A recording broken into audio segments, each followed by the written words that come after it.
हमारी गाड़ी के ऊपर चढ़ाने की कोशिश करते रहे।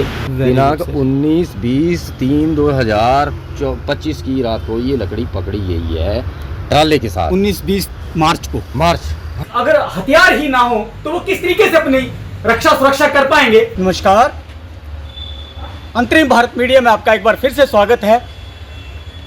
मैं हेमंत राणा सहयोगी तरसेम के साथ आज आपको लेकर आया हूँ फॉरेस्ट रेंज नादौन के तहत ये जो कार्यालय है वहाँ पर ये जो गाड़ियाँ आप देख पा रहे हैं जो कि विभाग की ओर से अवैध कटान की ये गाड़ियाँ पकड़ी गई हैं और कहीं ना कहीं विभाग की मुस्तैदी के कारण जो है ये माल सारा पकड़ा गया और माल को बाउंड करने के बाद में गाड़ियों को छोड़ा जाएगा।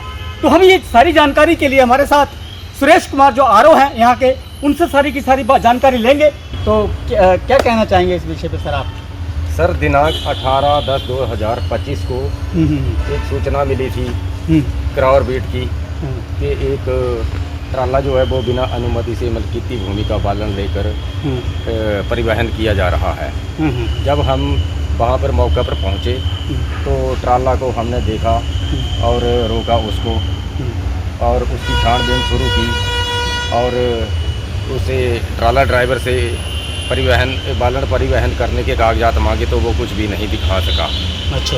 और इसी एवज में हमने इसको अपने कब्जे में लिया और रेंज परिक्षेत्र कार्यालय नादौन में इसको रख लिया। अब इसकी फील्ड वेरिफिकेशन भू राजस्व विभाग के साथ जब हुई तो ये मलकीती भूमि की लकड़ी पाई गई।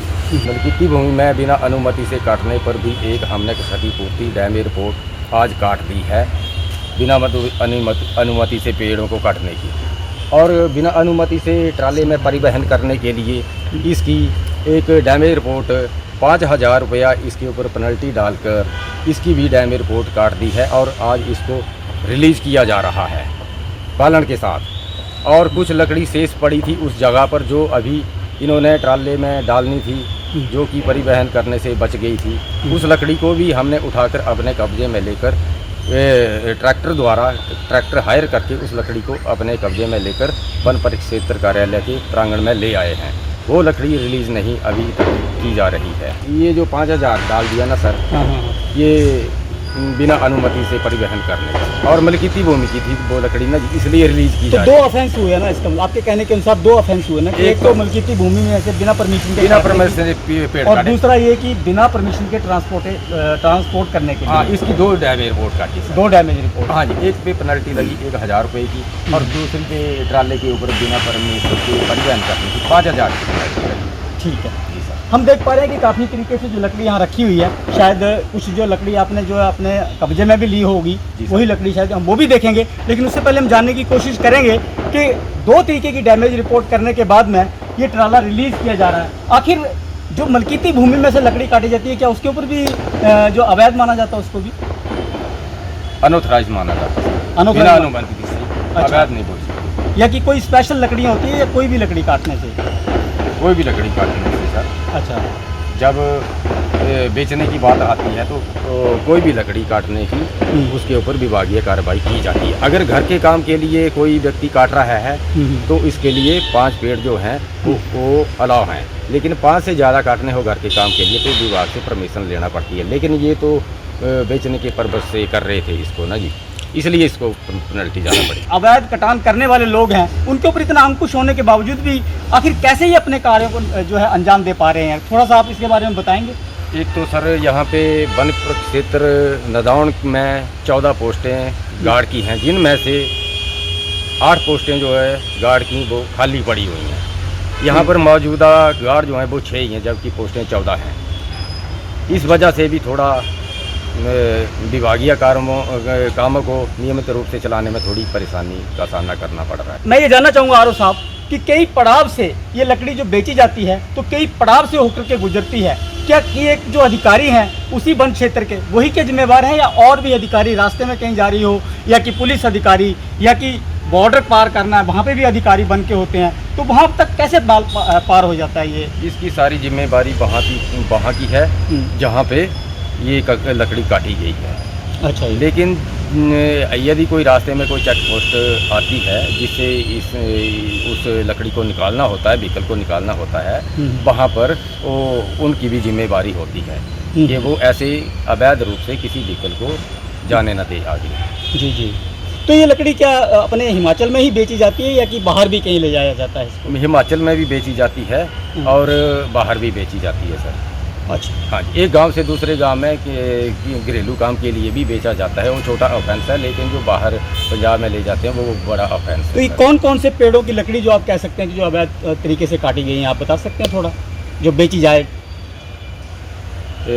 कामल, सिरस, ल्यूसीनिया, पॉपुलर, सफेदा, बांस। अच्छा जी। इसकी अनुमति मिल जाती है। अच्छा जी। हाँ जी, बेचने की अनुमति मिल जाती है। हाँ जी। और जो ये लकड़ियाँ ना हों तो वो अवैध मानी जाती हैं? जी, ये वो अवैध मानी जाती है। जो अवैध लकड़ियाँ हैं, आखिर कटान तो उनका भी हो ही रहा है। यदि ऐसे ही कटान चलता रहे तो कहीं ना कहीं दिक्कत तो है ही, और सवालिया निशान विभाग के ऊपर भी आते हैं। विभाग को भी इसके ऊपर जवाबदेही देनी पड़ती है, जो कि RO सुरेश जैसे जो अधिकारी हैं उनको ये भुगतना भी पड़ता है। उन्होंने भी अपनी मजबूरी को दिखाया है कि किस तरीके से शॉर्ट उनके जो है विभागीय अधिकारी हैं। 14 वीट में से अगर 6 ही गार्ड काम कर रहे होंगे तो कहीं ना कहीं दिक्कतों का सामना तो उनको भी करना ही पड़ेगा। सरकार को सोचना पड़ेगा, इन अधिकारियों की पूर्ति करनी पड़ेगी, और यदि सरकार इनकी पूर्ति नहीं करती है तो वन कटान को रोक पाना बहुत ही मुश्किलों भरा होगा।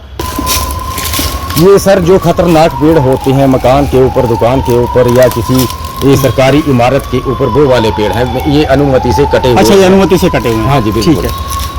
और आगे कुछ ये भी देख रहे हैं हम, काफ़ी सारी लकड़ी पड़ी हुई है। ये सर आजकल बरसात के मौसम में जो स्लाइडिंग हुआ ना जी, अच्छा। उसमें गिरे हुए थे रोड के ऊपर ना जी। अच्छा। और ये खैर की लकड़ी थी, और खैर की लकड़ी का चोरी का अंदेशा ज़्यादा होता है, इसलिए हमने वो सड़क पर से अपने कब्जे में ले लिया, अपने इसमें ले ली है।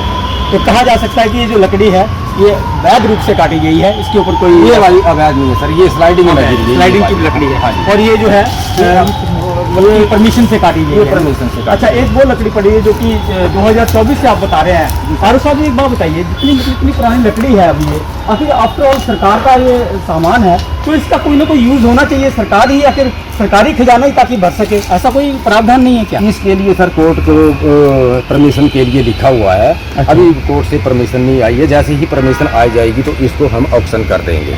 जैसे ही कोर्ट की दिशा निर्देश होगी उसके मुताबिक इसकी परमिशन ऑक्शन की जाएगी सर।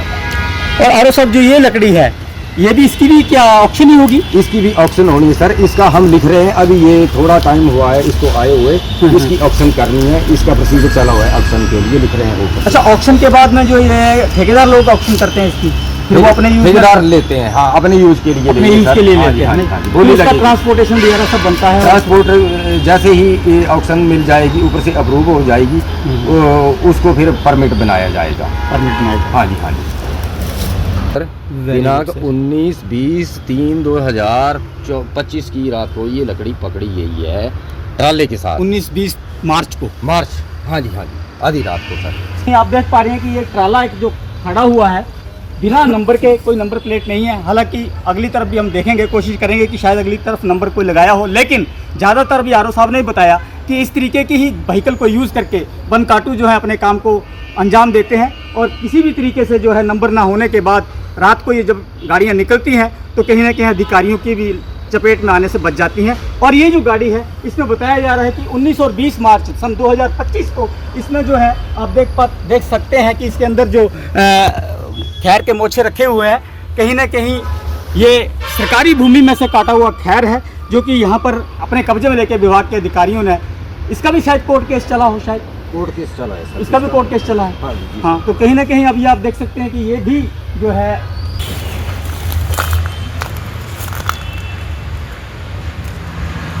ये अभी लोड नहीं हुई थी सर। अधिकारियों की टीम ने जब इस ट्राले के लिए जब छापेमारी की तो उसी दौरान ये जो अनलोड लकड़ी थी ये भी इनकी कब्जे में लेकर के जो ऐसे यहाँ पर स्टोर किया गया है। जोल छप्पड़ में काफ़ी बड़ा अस्पताल बनाया जा रहा है, उस स्थान से ये माल बरामद किया गया है। हालांकि अपने कब्जे में लेकर के RO साहब ने कहीं ना कहीं इसको भी जो है माननीय न्यायालय के पास भेजा है, और देखते हैं इसके ऊपर क्या कार्रवाई होती है।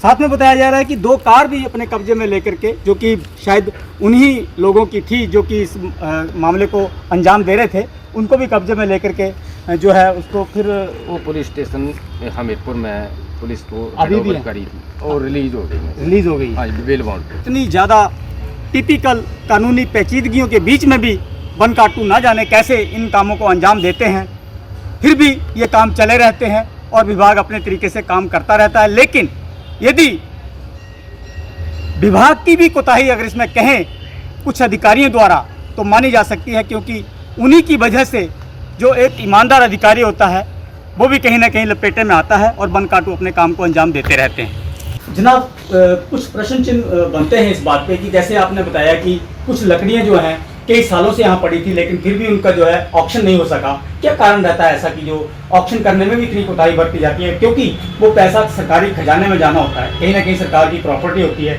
तो कोताही का क्या कारण रहता है? बस सर, स्टाफ की कमी का सबसे बड़ा कारण है। अच्छा जी सर। तो स्टाफ की कमी, मतलब स्टाफ क्या करता है उसमें? अगर ऑक्शन होने वाली बात हो, कोई अगर प्रोसेस हो, तो उसको फॉलो किया जाना चाहिए।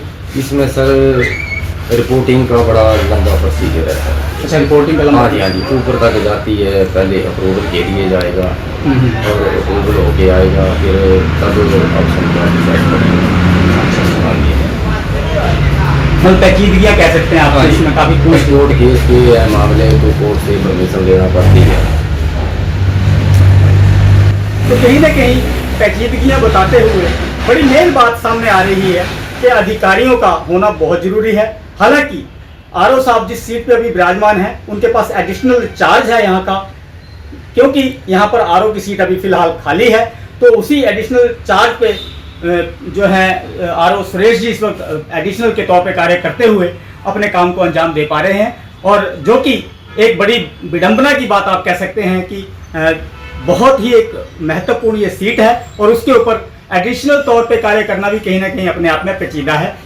हालांकि बहुत ही अच्छे एक्शन जो है आप कह सकते हैं कि विभाग द्वारा लिए गए हैं, लेकिन अभी भी काफ़ी ज़रूरत और है ताकि क्षेत्र में घूमने वाले जितने भी बनकाटू हैं कहीं ना कहीं उनके ऊपर लगाम लगाई जा सके। जब हम ऐसी खबरें करते हैं तो कहीं ना कहीं हमें लगता है कि वहाँ पर भी ज़्यादा ऑफेंस उनके द्वारा, जो बनकाटू होते हैं उनके द्वारा किया जाता है। तो कहीं ना कहीं मैं जानना चाहूँगा सुरेश जी कि जैसे ही ऐसी कंडीशनें सामने आती हैं तो आपको किस तरीके से आपके पास जो है आपके पास अधिकार है कि किस तरीके से उन लोगों का बचाव किया जाए? इसके लिए सर, जब रात को पेट्रोलिंग करनी होती है और अपराधियों को पकड़ना होता है, तो ये बहुत ही संवेदनशील कार्य है और हमें तो सर्दियों के दिनों में रेगुलर पेट्रोलिंग करना पड़ती है। और अपराधी यदि हमारे ऊपर कोई हमला कर देते हैं तो हमारे पास सुरक्षा का कोई साधन नहीं है। मैंने आत्मरक्षा के लिए, आर्म लाइसेंस के लिए 1 साल से डीसी कार्यालय में सारी औपचारिकताएं पूरी करके फाइल जमा करवाई हुई है डीसी कार्यालय हमीरपुर में, लेकिन 1 साल से वो फाइल भी लंबित पड़ी हुई है। मुझे अभी आर्म लाइसेंस नहीं मिला। बड़ी बात निकल करके आई है कि यदि पेट्रोलिंग करते वक्त रात को जो हथियारों की जरूरत पड़ती है अधिकारियों के पास, वो अगर हथियार ही ना हो तो वो किस तरीके से अपनी रक्षा सुरक्षा कर पाएंगे? क्योंकि किसी न किसी तरीके से भी अगर देखें तो बनकाटू भी किसी तरीके से भी कम नहीं होते, क्योंकि वो बड़े ऑफेंसिव तरीके से कार्य करते हैं।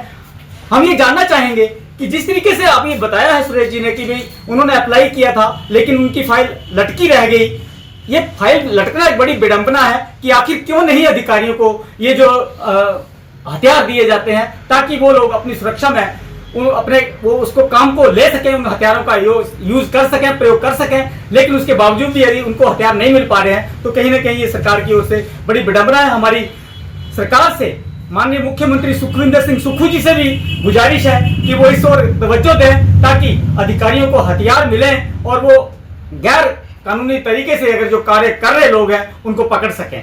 तो सुरेश जी, बड़ी बात आपने बताई है। किस तरीके से आप चाहते हैं, किस तरीके से फिर अपनी सुरक्षा कर पाते हैं यदि हथियार भी आपके पास नहीं होते हैं, अधिकारी भी पूरे नहीं हैं, तो ये बड़ी विडंबना वाली बात है। किस तरीके से पकड़ पाएंगे फिर आप इन जो लोगों को? सर, मई 2025 में हमने मसेह घाट के पास एक नाका लगाया हुआ था। हमें सूचना मिली थी कि अवैध रूप से ट्राले में लकड़ियाँ भरी गई हैं और वे ट्राले इधर अम्ब की ओर को निकलने वाले हैं। इसलिए हमने सारी टीम के साथ मसे पुल के पास नाका लगाया हुआ था और जैसे ही वो